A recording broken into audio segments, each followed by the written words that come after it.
Hey, welcome back into another episode of Where the Game Lives On, the official podcast of the Missouri Sports Hall of Fame. I'm your host, Noah Tucker, coming to you with a solo special episode this week. If you're a frequent listener of the podcast, you know we do these from time to time. And right now, over the next few weeks at the Hall of Fame, we've got a lot of stuff going on, people with some major personal events that are taking place, as well as a very, very busy Hall of Fame schedule. So things might look a little different on the podcast here in the next few weeks. We might even have to take a week off or two here, but we're going to try our best not to do that so we can keep coming to you guys with content. We're in the thick of football season. Everybody's playing fantasy, and there's tons of takeaways to be had right now. So we're going to do our best to continue to pump out episodes every Wednesday on Apple Podcasts, Spotify, and YouTube. But like I said, really busy right now. Even today, on day of release for this episode, September 11th, we've got staff headed up to Columbia, Missouri to announce our latest class of inductees that will be enshrined in the coming month, October, with an emphasis in the middle part of that state. If you're listening to this morning of release, we'll update this podcast description with that press release that includes all of the coaches and athletes that are going to be inducted in that class. Don't want to ruin it before then. But again, if you're listening to this after day of release, you can check the podcast description below. I'll give you a few hints of what you're going to see. Very exciting class that we've got coming up for Columbia. Not going to spoil any names, but I'll let you in a little inside tip. There might be very well-known Mizzou quarterback. You might possibly see arguably one of the best wrestlers at the collegiate level of all time who could be inducted in our latest class. You might even see somebody that you're used to seeing on SportsCenter, possibly a Mizzou School of Journalism graduate, just to name a few. Tons and tons of really deserving individuals and teams that are going to be inducted, announced again on day of release up in Columbia for our enshrinement that's going to be taking place up there in October. That's just today's news. We've got a lot to break down over the entire Missouri sports world from this past week that we want to get to. Here's where we're taking you in this episode today.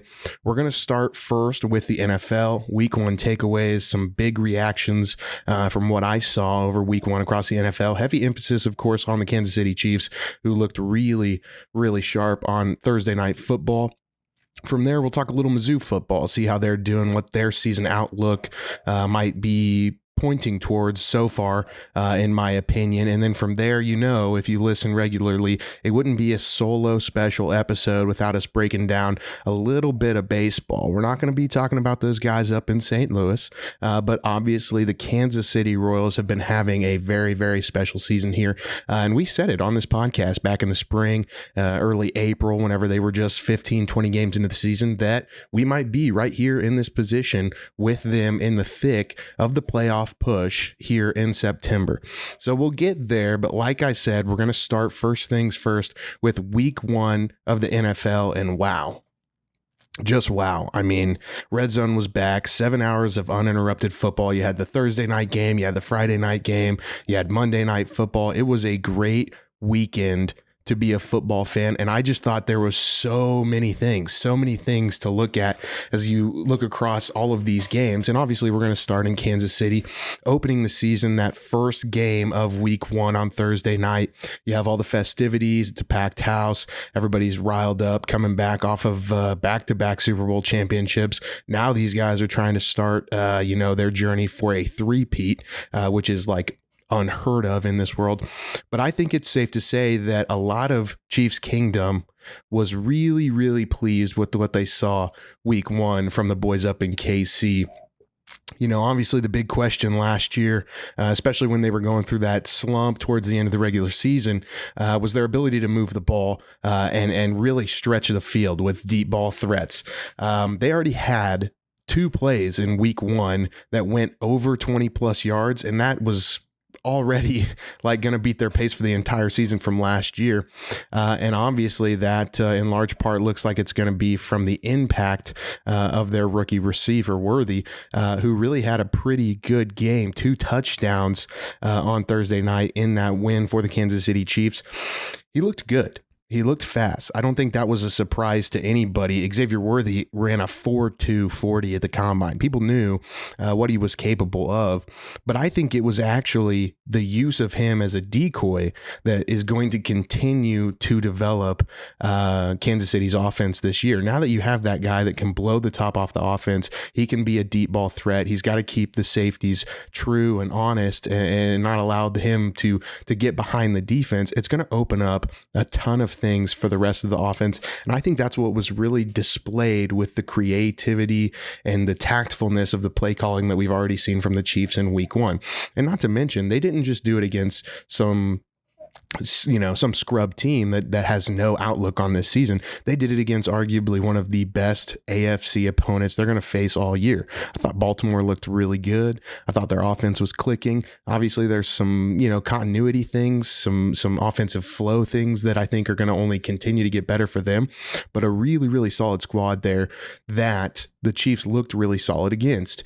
So a good win to start the season. Not only that, a good win against a good team. Getting back, though, to Xavier Worthy, his use as a decoy, I think, is going to be one of the biggest assets to the Chiefs. We can already see, they're going to have some play calls that are kind of, in line with him. He's going to have some reverses. He's going to be able to try and get him out in space so that he can utilize that speed. But even on route trees where he's just running downfield and grabbing the attention of some of these DBs, it's opening up a lot of one-on-ones. It's opening up a lot of space for other receivers. Travis Kelce didn't even have a huge night, but still made several big plays. And then Rashee Rice, my goodness, you can't say enough about those slants that he ran, those drags across the middle, just routes where he had open space. Maybe he was one-on-one with a linebacker, and it's just easy pickings for him and Mahomes to just get him the ball and let him go get yards. I think he's still going to be the primary target throughout the season. I think that he's definitely your quantity guy, your high possession share rate guy. But I think that Worthy's threat is only going to amplify that more. And here's the scary thing that a lot of people are continuing to mention is not only did the Chiefs look good, they also didn't even have their big offseason acquisition playing in Hollywood Brown. He's going to be another guy, same thing, right? He likes to run a lot of reverses, a lot of deep ball threats, a lot of drag routes across the middle. He's a guy that's going to be able to stretch the field and open things up. And I think whenever you look at this and couple it with the fact that we're talking about Patrick Mahomes here, one of the best quarterbacks possibly of all time already, he's well on his way. Giving him this much space, giving him this much freedom, this ability to throw to guys who are wide open in space or are just beating man-to-man coverage, it's a really, really good equation. And you don't want to overreact, obviously, after a week one win. But again, like I mentioned, the Chiefs didn't just do this, against the Arizona Cardinals or the Cincinnati Bengals, who didn't look good week one. They did it against a top tier opponent in the AFC, a team that's definitely going to be there at the end of the season whenever everybody's going to try and make that playoff push. So I think it's a really positive outlook for the Chiefs, kind of moving away from them as well. I think that it's very promising for KC with what their competition looked like. I wasn't impressed with Denver. I wasn't impressed with the Chargers. Wasn't impressed with the Raiders. So that kind of encapsulates their conference by itself, their division rather. But on top of that, there were some powerhouses even in the AFC that definitely struggled week one. You had the Buffalo Bills, who had their hands full. They won, had their hands full, though, with the Arizona Cardinals at home. Again, the Bengals as well didn't look too great. Was impressed with Miami. Miami looked solid. They had a good grind out win against Jacksonville, who also looks like they're going to only get better as they get into the flow of things and kind of just shape the mold of what their team is going to look like. But definitely a very, very positive outlook for the Chiefs, who are trying to do something very unheard of in a three-peat Super Bowl run. Now moving on to the college ranks, we'll look at what Mizzou did this past weekend. Definitely a very dominant 38-0 win at home versus Buffalo. That's a little action going on for you. Definitely not a top tier opponent, but I wouldn't go as far to say that it was a cupcake game. It wasn't just they still had to show up. They still had to execute. And I think that so far what we've seen from Mizzou is that they have an ability to do just that. Mizzou just looks really crisp so far this season. I think that they have looked very solid, both sides of the ball. Very impressed. Obviously, it's hard to look past just the offensive production, the offensive consistency that they've got going right now. Brady Cook is doing what a lot of people anticipated him to do as a returning starter. He looks very poised to me. He looks very calm. He's very unwavered throughout the course of a game. Of course, they haven't faced much controversy yet in terms of, back and forth scoring wise. The defense has helped them in that regard. But it's going to be interesting to see how they move going forward. Cook, I think he's going to have to continue to just let the game come to him. Whenever he's playing within himself, whenever he's looking first, second option in receivers, and then uses the legs, I think that's when he is his best. He's very sneaky out of the pocket, has long strides, just a very, very solid athlete. And if he continues to do that, play within himself, play within the offense, the coaching, the play calling is definitely there, set up for him to succeed. Saw a lot of promising things too from receivers so far. They're getting some decent production from the running game. But just this past game against Buffalo, Theo Weiss definitely had a good outing. I think he had 150 receiving yards, somewhere in that neighborhood. He's got the weapons around him, right? There are dogs, there are dudes, Jimmies and Joes, whatever you want to call them, in Columbia. And Mizzou football definitely has a legit shot, in my opinion, this year to make waves. What that looks like, who knows? Can they compete for a conference championship? It's not out of the question. Can they compete for a college football playoff spot? Not out of the question. The sky is the limit, I think, for Mizzou football, which is a very exciting thing for Mizzou football fans. It's kind of been a little while since they've been able to say that confidently, but I think what they've seen so far with this team is very promising. Yes, the competition hasn't been the best, right? But they've got a really, really good opponent that they're going to be playing here next week in Boston College. And I think that's going to be a really good gauge to show just how legit these guys really are. I don't think there's any question that they are not a pretender. They're definitely a contender, but how legit is that claim? Because you have to remember, are they a good team? Without a doubt. In a national regard, they're absolutely a good team. But beyond that, they're in the SEC. So the road only gets harder from here. Obviously, you've got that game with Boston College, but you go down, you look at their schedule, and it gets really, really, really ramped up quick.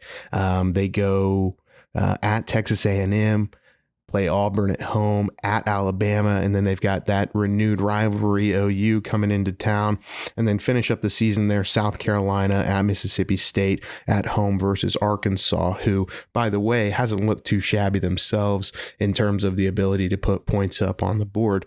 So the question is can they be a legit contender in the SEC? And with that being said, can they push for not only a playoff spot, but potentially even, a first round bye in the college football playoff this year? Time will tell. I, again, think that we can sit here next week and have a lot better idea, a lot better feeling of what Mizzou football's outlook is going to look like this year. But so far, all signs point upward.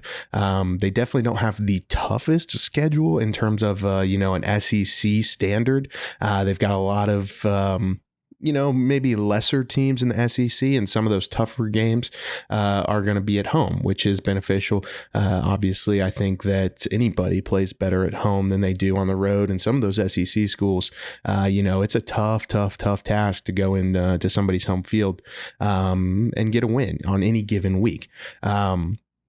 Obviously, I think that the number one thing that's sticking out is they've got Georgia. They've got Georgia standing in their way in terms of, SEC contention. And at some point, if they continue to win, all roads lead to Georgia one way or another. That being said, why not, right? Mizzou's coming off one of their best years in recent history, a Cotton Bowl win over Ohio State, a great win against a blue blood program. They definitely have got this team trending in the right direction to a point where there's endless possibilities, right? It's just a matter of going out, executing the game plan, and playing disciplined football for 4 quarters. With what I've seen so far with Mizzou, it's just that. If they can play disciplined football and they can make people play their brand of football, not, committing turnovers, not committing too many penalties, staying ahead of the first down markers, I think that they've got a legitimate chance to not only contend, for a top spot in the SEC, but even push for a premium spot in the college football playoff. Like we mentioned, we're finally getting around to it. Wouldn't be a solo special podcast episode without talking about a little baseball, and we are coming down to the wire here. A lot of teams, their outlook on their seasons are already determined. They're out of the playoff race. They're in the playoffs. They're right there on the fringe. They're close. In terms of the Kansas City Royals, man, what a season it has been. We mentioned it earlier in the episode. We were sitting here, I'd have to run back the tape, but it was sometime late April. We were maybe 20 games into the season. We said on this podcast, the Kansas City Royals, they're legit. They've got legit young talent. They've got legit pitching, and they've got a legit chance at making waves come postseason time. That's exactly where we're at right now, right? I mean, they're looking really solid. They're 80-66 as of day of release. Currently 3 games back in the AL Central. That's not even out of the question, right? If you play a really good ball here down the stretch, maybe get hot, good win streak, they still have a chance to possibly secure a playoff series. Going forward. But Cleveland has kept good pace as well. They're a solid squad. It'll be hard to secure that from them, but I think no doubt they're up there in terms of their win totals that a wild card is very obtainable and should be obtained at this point in the season. The Royals have been looking really good. They've won 5 of their last 6. They've done it against some really good competition, including Cleveland, including, a series with the Yankees. And I think that everybody wants to talk about Bobby Witt. We're going to talk about Bobby Witt. But on top of that, you can't overlook how surprising I think their pitching has been. Seth Lugo has been dominant at times. He had a dominant win against the Yankees. That was his 16th win of the victory, his 16th win of the season, a 5-0 victory for the Royals. They can do that. They can hang with some of those top tier teams, those big market teams that are up at the top of the standings right now.